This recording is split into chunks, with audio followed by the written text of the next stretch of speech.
안녕하세요, 신작가입니다. 일본인의 세금에 대한 부담은 시간이 갈수록 점점 커지고 있습니다. 심지어는 일본에는 다른 나라에는 없는 황당한 세금도 존재합니다. 최근 또다시 새로운 세금의 등장으로 논란이 되고 있습니다. 지난 3월 13일 일본 도쿄에 있는 재무성 앞에서는 재무성을 해체하라는 시위가 벌어졌습니다. 재무성은 한국으로 치면 기획재정부에 해당합니다.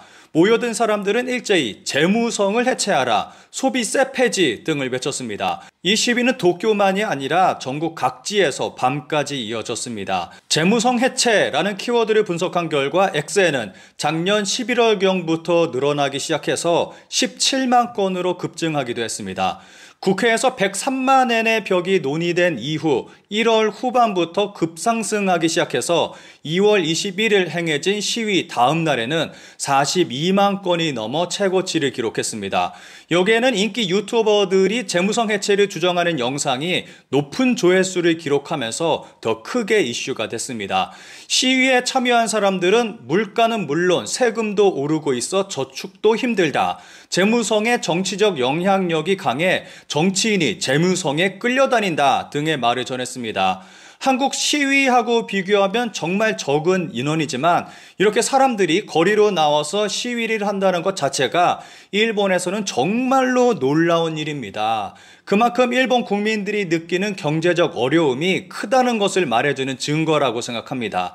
관련 기사에 달린 일본 네티즌들의 반응을 짧게 살펴보겠습니다. 원래 버블 붕괴 후 90년대 중반에 지금까지의 정책, 공공투자 등에서 민간 활력의 부양에서는 지탱하지 않으면 안 된다며 작은 정부로 전환했지만 증세는 큰 정부인 채로 계속 취하고 또 증세도 실시했다. 결과적으로 도로 등을 보면 알 수 있듯 방치된 상태여서 국민들의 불만이 고조되고 있다. 그리고 생활의 풍요로움도 실감하지 못하고 있는데 정부는 사상 최고 세수라고 말하며 감세에 대해서는 재원이 없다고 한다. 국민으로서는 풍요로움조차 실감하지 못하고 역대 최고 세수라고 하는데 어디에 무슨 목적으로 쓰이고 있는지도 나라 돈이 부족한 이유도 알 수 없다. 표면적으로 말하면 이러한 불만이 축적돼서 반재무성이 되고 있는 것일 것이다. 이제 계속 속일 수는 없는 지경까지 와버렸다. 일본인이 위에 직접적으로 항의하는 활동은 그다지 볼 수 없다고 생각한다. 인내심 강하게 서로의 사고방식이 유년기부터 교육된다. 그럼에도 이 정도의 시위가 벌어지고 있다는 것은 그만큼 지금의 세제 때문에 생활에 대한 우려, 생명의 위험을 느끼고 있다는 것이라고 생각한다. 꼭 힘내길 바란다. 매스미디어가 평소 정치인과 재무부의 관계성 구조를 점검해 알리지 않기 때문이라고 생각한다. 데모 분석은 나중에 해도 되니까 매일 정치인이나 관료의 정보를 공개할 수 있도록 매스미디어는 분석하고 조사하고 공개해 제3자로서 권력의 억제력이 되어야 합니다. 이 기사 분석은 영상을 찍어서 인터뷰를 나열해서 소감을 말한 것 뿐이니까 유튜브가 취재, 제작 퀄리티가 높다. 일본 국민들이 말하는 불만의 원인은 오르지 않는 수입, 그에 반해서 지속적으로 오르는 물가와 세금에 있습니다. 특히 일본 국민이 부담하는 세금은 지속적으로 증가하고 있습니다. 국민 부담률이라는 것이 있습니다. 국민 부담률은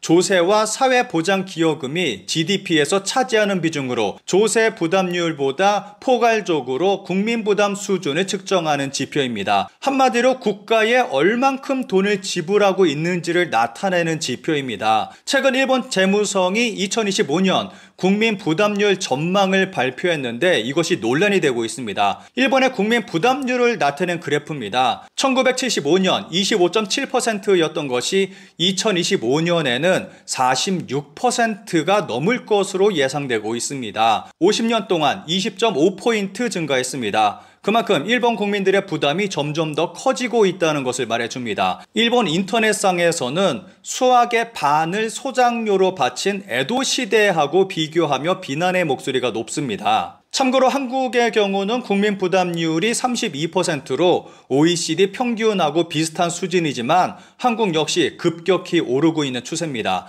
1995년과 2025년 수입의 차를 나타낸 표입니다. 연봉 500만 엔인 사람이 건강보험, 연금, 고용보험, 소득세, 주민세를 내고 나면 401만엔 정도가 됩니다. 1995년보다 27만엔 정도가 줄어든 금액입니다. 일본 국민들의 세금 부담률이 그만큼 커졌다는 것을 알 수 있습니다. 세금을 많이 낸다고 해서 일본 국민들에게 돌아오는 혜택이 증가하는 것도 아닙니다. 심지어 일본의 경우 없던 세금 항목이 새롭게 생겨나는 경우도 있습니다.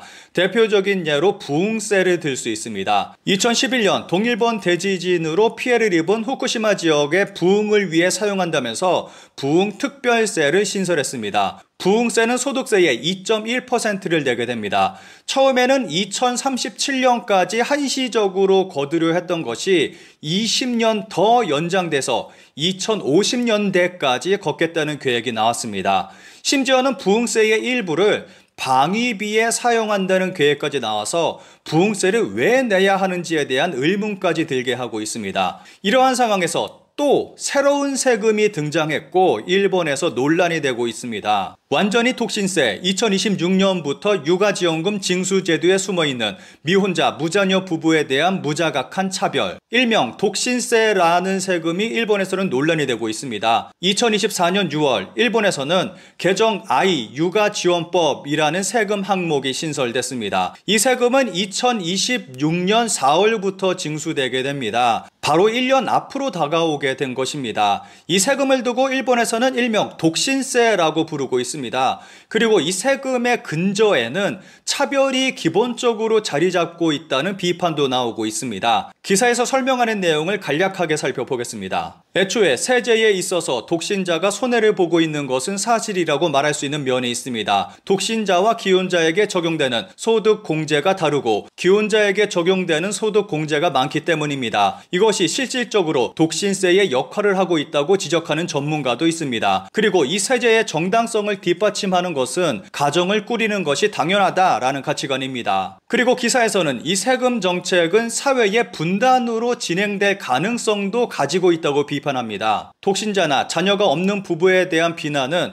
말하자면 자각 없는 차별의식의 산물이라고 할 수 있습니다. 게다가 앞서 기술한 자녀 육아지원금 제도와 같은 제도적인 우대 조치가 있는 것에 의해서 이 차별의식을 당연하게 간주하는 생각을 보강하고 있는 면이 있습니다. 따라서 차별의식은 좀처럼 없어지지 않고 기혼자와 미혼자 사이, 자녀가 있는 사람과 자녀가 없는 사람 사이에 조용한 단절은 확산되게 됩니다. 1년 앞으로 다가온 새로운 세금 정책은 일본 국민의 경제적 부담을 증가시킬 것이고 또 하나의 새로운 문제로 발전할 가능성이 높아 보입니다. 관련 기사에는 수천 개의 댓글이 달리며 반응이 뜨겁습니다. 이미 자녀가 있는 가구에만 지원해서는 저출산 대책이 안 될 것 같은데 증세로 인해 소득이 줄어버리면 더 낳지 않는다, 결혼하지 않는다라는 선택지를 취하는 사람도 증가할 가능성이 있다고 생각하는데 특정 층만 혜택을 볼 수 있는 제도는 늘리지 말고 전체적으로 소득이 오르고 경기가 좋아지는 방향으로 하는 게 좋다. 생활하는 데 필요한 식품이나 일용품, 물류비에도 영향을 주는 가솔린은 감세해야 한다. 이제 얼마의 세금이나 보험료가 각각 어떤 명목으로 취해지고 있는지 완전히 파악하고 있는 사람은 없는 것이 아닐까요? 이 건도 알고 있는 사람이 더 적은 것이 아닐까 생각합니다. 한 동영상에서 일본인의 국민 부담률은 60%가 넘는다는 이야기가 있었는데 그것도 수긍이 갑니다. 이걸로 정부를 믿으라고 하는 편이 이상하지 않을까요? 얼마나 빼앗기고 무엇에 사용되고 있는지 알기 쉽게 국민에게 알리는 것을 의무화하는 법을 만들었으면 합니다. 내는 사람과 받는 사람의 경제력을 무시한 터무니없이 열악한 제도입니다. 극단적 예를 든다면 연봉 200만엔에 본의 아니게 비정규직 된 사람이 낸 돈을 연봉 2200만엔의 국회의원 자녀에게 급여하는 제도입니다. 경제적으로 여유가 없는 사람으로부터도 징수해 그것을 경제적으로 여유가 있는 사람에게도 지급하는 격차 확대를 위한 구조입니다. 만약 사회 전체에서 라고 하는 생각이 옳다면 본의 아니게 아이를 갖지 못한 취업 빙하기 세대를 지원하는 취업 빙하기 세대 지원금도 창설해야 합니다.